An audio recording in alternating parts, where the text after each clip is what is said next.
السلام علیکم ورحمۃ اللہ وبرکاتہ۔ تو کیسے ہیں آپ لوگ؟ امید کرتا ہوں خیر و عافیت سے ہوں گے۔ حضرت نوح علیہ السلام، حضرت آدم علیہ السلام کے بعد یہ پہلے نبی ہیں جن کو رسالت سے نوازا گیا۔ صحیح مسلم باب شفاعت میں حضرت ابو ہریرہ رضی اللہ عنہ سے ایک روایت میں یہ تصریح ہے: اے نوح، تو زمین پر سب سے پہلا رسول بنایا گیا۔ حضرت نوح علیہ السلام کی بعثت سے پہلے تمام قوم اللہ کی توحید اور صحیح مذہبی روشنی سے یکسر نا آشنا ہو چکی تھی اور حقیقی معبود کی جگہ خود ساختہ بتوں کی پوجا کیا کرتی تھی۔ غیر اللہ کی پرستش اور اصنام پرستی ان کا شعار تھا۔ آخر سنت اللہ کے مطابق ان کے رشد و ہدایت کے لیے بھی انہی میں سے ایک ہادی اور اللہ کے سچے رسول نوح علیہ السلام کو مبعوث کیا گیا۔ حضرت نوح علیہ السلام نے اپنی قوم کو راہ حق کی طرف پکارا اور سچے مذہب کی دعوت دی، لیکن قوم نے نہ مانا اور نفرت و حقارت کے ساتھ انکار پر اصرار کیا۔ امراء رؤوسا قوم نے ان کی تکذیب و تحقیر کا کوئی پہلو نہ چھوڑا اور ان کے پیرووں نے انہی کی تقلید و پیروی کے ثبوت میں ہر قسم کی تضلیل و توہین کے طریقوں کو حضرت نوح علیہ السلام پر آزمایا۔ انہوں نے اس بات پر تعجب کا اظہار کیا کہ جس کو نہ ہم پر دولت و ثروت میں برتری حاصل ہے اور نہ وہ انسانیت کے رتبہ سے بلند ہے، اس کو کیا حق ہے کہ وہ ہمارا پیشوا بنے اور ہم اس کے احکام کی تعمیل کریں۔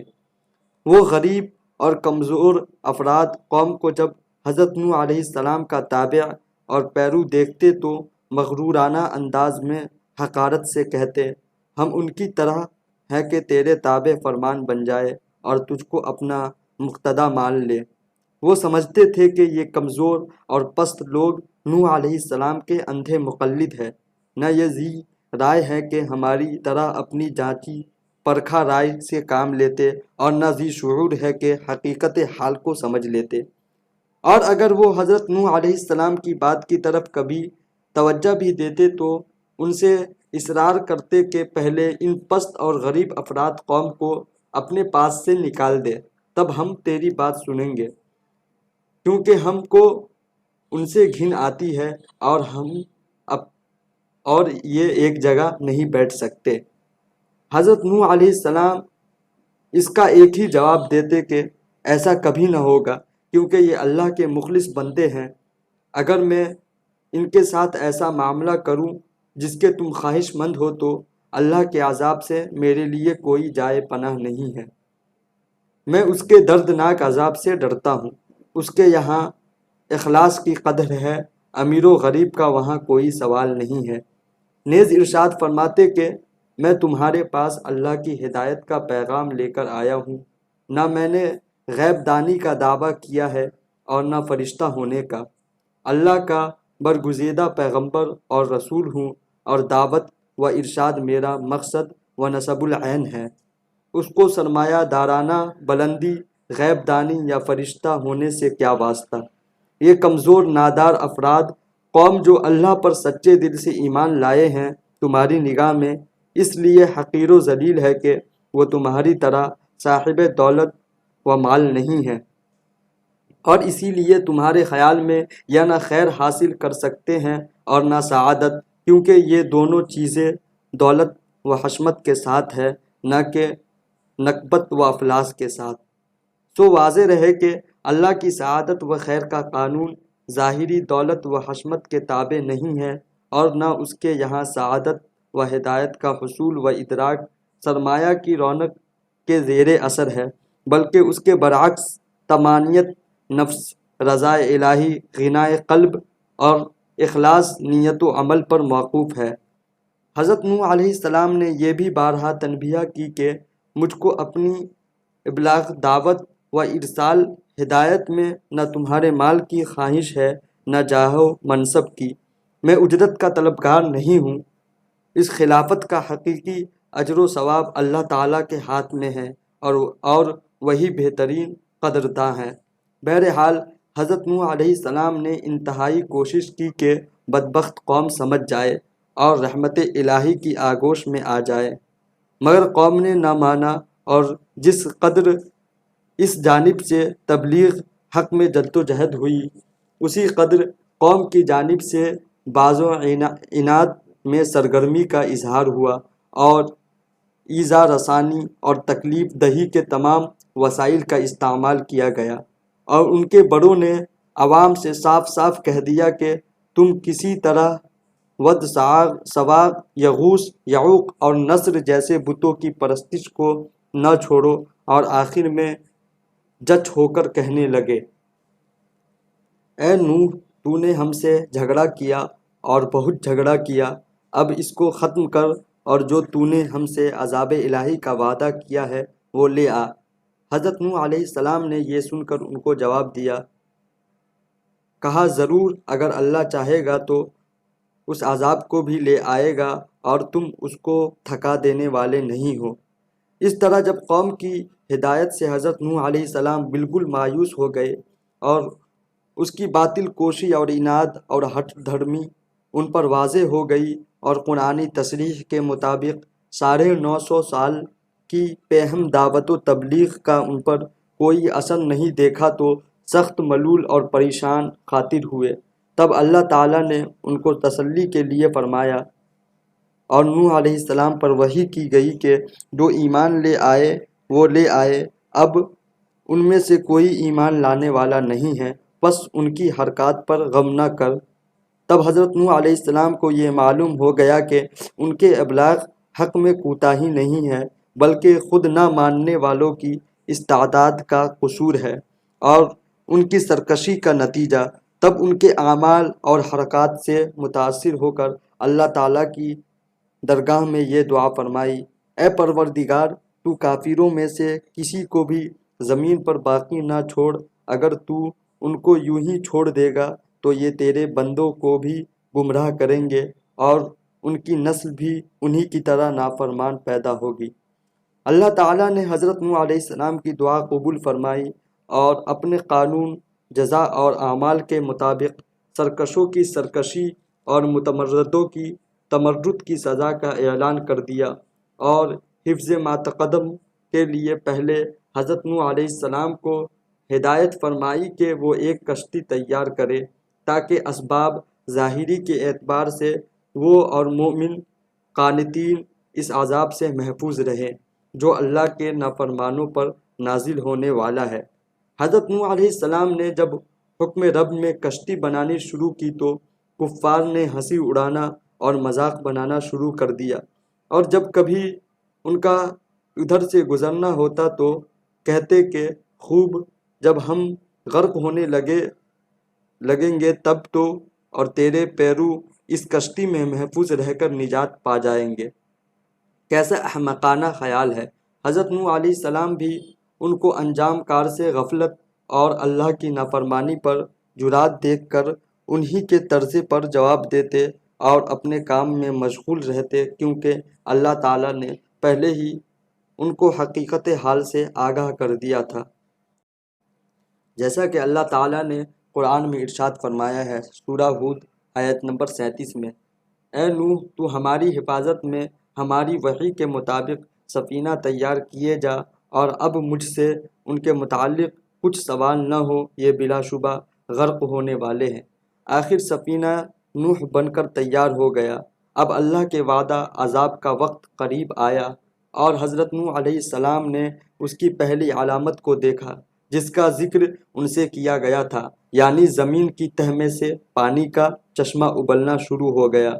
تب وحی الہی نے ان کو حکم سنایا کہ کشتی میں اپنے خاندان والوں کو بیٹھنے کا حکم دو، اور تمام جانداروں میں سے ہر ایک کا ایک جوڑا بھی کشتی میں پناہ گیر ہو، اور وہ مختصر جماعت بھی جو تجھ پر ایمان لا چکی ہے کشتی میں سوار ہو جائے۔ جب وحی الہی کی تعمیل پوری ہو گئی تو اب آسمان کو حکم ہوا کہ پانی برسنا شروع ہو، اور زمین کے چشموں کو امر کیا گیا، وہ پوری طرح ابل پڑی اللہ کے حکم سے۔ جب یہ سب کچھ ہوتا رہا تو کشتی بھی اس کی حفاظت میں پانی پر ایک مدت تک تیرتی رہی،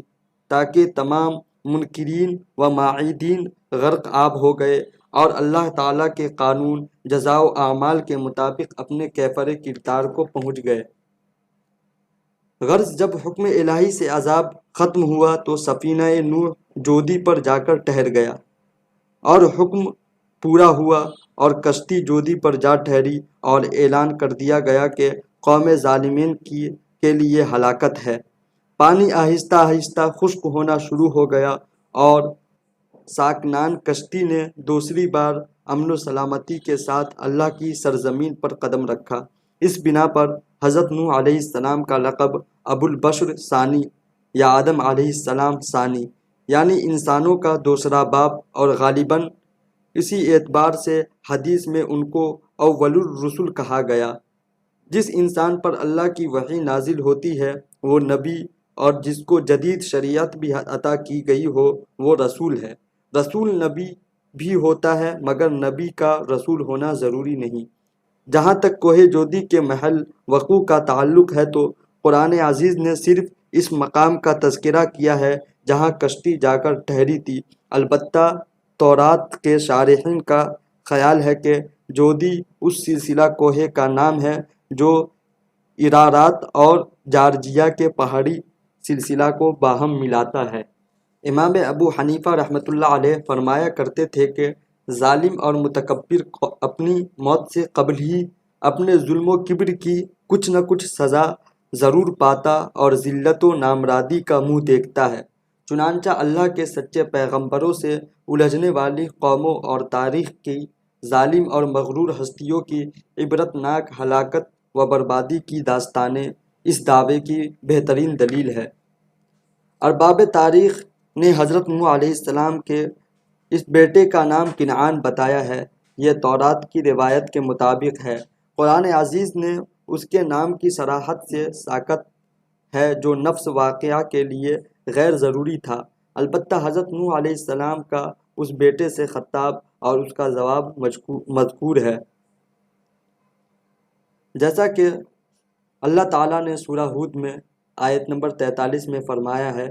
کہا میں بہت جلد کسی پہاڑ کی پناہ لیتا ہوں کہ وہ مجھ کو غرقابی سے بچا لے گا۔ لیکن بعض علماء نے حضرت نوح علیہ السلام کے اس بیٹے کے متعلق یہ کہا ہے کہ یہ حقیقی بیٹا نہ تھا، اور پھر اس بارے میں دو جدا جدا دعوے کیے ہیں۔ ایک جماعت کہتی ہے کہ وہ ربیب تھا، یعنی حضرت نوح علیہ السلام کی بیوی کے پہلے شوہر کا لڑکا تھا، جو حضرت نوح علیہ السلام سے نکاح کے بعد ان کی آغوش میں پلا تھا، اور دوسری جماعت حضرت نوح علیہ السلام کی کافرہ بیوی پر خیانت عصمت کا الزام لگاتی ہے۔ ان علماء کو ان غیر مستند اور دو راز صواب تعبیروں کی ضرورت اس لیے پیش آئی کہ ان کے خیال میں پیغمبر کا بیٹا کافر ہو یہ بہت مستبعد اور عجیب معلوم ہوتا ہے، جبکہ حقیقت یہ ہے کہ نبی و پیغمبر کا کام فقط رشد و ہدایت کا پیغام پہنچانا ہے۔ اولاد، بیوی، خاندان، قبیلہ اور قوم پر اس کو زبردستی عائد کرنا اور اس کے قلوب کو پلٹ دینا نہیں ہے۔ اللہ تعالیٰ فرماتا ہے سورہ غاشیہ میں آیت نمبر 22 میں، تو ان کافروں پر مسلط نہیں کیا گیا۔ پھر فرماتا ہے سورہ قاف میں آیت نمبر 45 میں، اور تو ان کو قبول حق کے لیے مجبور نہیں کر سکتا۔ بہرحال صحیح یہی ہے کہ کنعان حضرت نوح علیہ السلام کا بیٹا تھا، مگر اس پر حضرت نوح علیہ السلام کی ہدایت و رشد کی جگہ اپنی کافر والدہ کی آغوش، تربیت اور خاندان و قوم کے ماحول نے برا اثر ڈالا، اور وہ نبی کا بیٹا ہونے کے کافر ہی رہا۔ دراصل کیا طوفان نوح علیہ السلام تمام کرہ ارضی پر آیا تھا یا کسی خاص خطہ پر؟ اس کے متعلق علماء قدیم و جدید میں ہمیشہ سے دو رائے رہی ہے۔ یہی صورت علماء یہود و نصارہ، ماہرین علوم و فلکیات و طبقات الارض کی ہے۔ ایک طبقہ کا خیال ہے کہ یہ صرف اسی خطہ میں محدود تھا جہاں حضرت نوح علیہ السلام کی قوم آباد تھی، اور یہ علاقہ مساحت کے اعتبار سے 1,40,000 کلومیٹر مربع ہوتا ہے۔ لیکن صحیح مسلک یہی ہے کہ طوفان خاص تھا، عام نہ تھا۔ البتہ قرآن عزیز نے سنت اللہ کے مطابق صرف انہی تفصیلات پر توجہ کی ہے جو موعظت و عبرت کے لیے ضروری تھے۔ وہ تو صرف یہ بتانا چاہتا ہے کہ تاریخ کا یہ واقعہ اہل عقل و شعور کو فراموش نہ کرنا چاہیے کہ آج سے ہزاروں سال قبل ایک قوم نے اللہ کی نافرمانی پر اصرار کیا اور اس کے بھیجے ہوئے ہادی حضرت نوح علیہ السلام کے رشد و ہدایت کے پیغام کو جھٹلایا، ٹھکرایا اور قبول کرنے سے انکار کر دیا، تو اللہ تعالیٰ نے اپنی قدرت کا مظاہرہ کیا اور ایسے سرکشوں اور متمرد کو طوفان، باد و بارہ میں غرق کر دیا، اور اسی حالت میں حضرت نوح علیہ السلام اور مختصر سی ایماندار جماعت کو محفوظ رکھ کر نجات دی۔ ان فی ذالک لعبرۃ لأولی الالباب۔ قرآن عزیز نے صراحت کی ہے کہ حضرت نوح علیہ السلام نے اپنی قوم میں 950 سال تبلیغ و دعوت کا فرض انجام دیا، جیسا کہ سورہ عنکبوت آیت نمبر 14 میں لکھا ہے، اور بلا شبہ ہم نے نوح علیہ السلام کو اس کی قوم کی جانب رسول بنا کر بھیجا، پس وہ رہا ان میں 50 کم 1000 سال۔ یہ عمر موجودہ عمر طبعی کے اعتبار سے بعید از عقل معلوم ہوتی ہے، لیکن محال اور ناممکن نہیں ہے، اس لیے کہ کائنات کی ابتدا میں ہموم و افکار اور امراض کی یہ فراوانی نہیں تھی۔ نیز تاریخ قدیم بھی یہ اقرار کرتی ہے کہ چند ہزار سال قبل کی عمر طبعی کا تناسب موجودہ تناسب سے بہت زیادہ تھا۔ حضرت نوح علیہ السلام کی عمر طبعی کا معاملہ بھی اس قسم کے مستثنیات میں سے سمجھنا چاہیے جو انبیاء علیہم السلام کی تاریخ میں موہبت الہی اور آیات اللہ کی فہرست میں شمار ہوتی ہے، اور جن کی حکمت و غایت کا معاملہ خود اللہ تعالیٰ کے سپرد ہے۔ حق اور صحیح مسلک یہی ہے، اور اس مدت کو گھٹانے کے لیے دو راز کار تاویلات کی قطعاً ضرورت نہیں۔ قرآن عزیز میں حضرت نوح علیہ السلام کا ذکر 28 سورتوں میں 43 جگہ آیا ہے۔